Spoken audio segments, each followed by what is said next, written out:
Make your point on the News Hour. Join Arnab every night on the News Hour with your question. Ask your question and join the debate.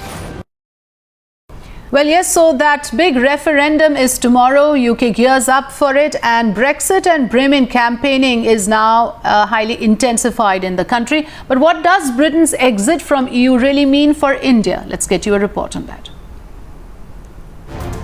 In a rare televised address outside his Downing Street office, British Prime Minister David Cameron makes perhaps one of his last appeals to the nation ahead of the referendum on Thursday.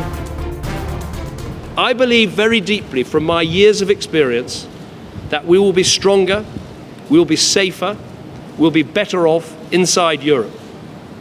To put it as clearly as I can, our economic security is paramount. It is stronger if we stay. If we leave, we put it at risk. That is a risk to jobs, a risk to families, a risk to our children's future. And there is no going back. The entire world watching Britain with bated breath as the nation gears up to decide if it will remain in the European Union or not. And for India, which shares close economic links with this European country, Brexit could spell uncertainty. And actually, I think that'll be very easy, very quick, and something that will be a lot easier for the UK and India to negotiate, possibly, than it will be for the UK and Europe to negotiate. But so I think the people that say, well, this is too difficult, it may be difficult dealing with 28 different countries in the European Union, but for the UK and India, it won't be necessarily easy, but we can do that quickly and for the mutual benefit of both great countries. Several members of the British government, however, believe that Brexit could lead to more Indo-British trade.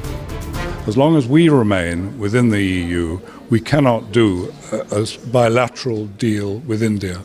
We have such good relations with India and with many Indians who are investing here, and indeed Indians who've made money here who are investing back in India, that we could easily tie up a deal between the two countries. To get the actual agreement with the European Union is much easier because they have the experience. We signed one recently with Canada. We signed one with Pakistan. We signed one with Bangladesh. And we have been talking, negotiating with India for some time now. Hopefully it will come to a conclusion very quickly. And India will have a huge benefit signing with 28 member states and just United Kingdom. The FICCI, however, choosing to defer, and according to media reports, predicting negative impact on investment and movement of professionals if Britain chooses to exit the EU. India has the largest working-age population in the world. It's about time that we struck up a direct deal, a trade deal with India, rather than going through the European Union, who quite frankly have brought paralysis to the EU-India relationship with a trade deal that started discussions in 2007 and have since, quite frankly, gone straight into a brick wall.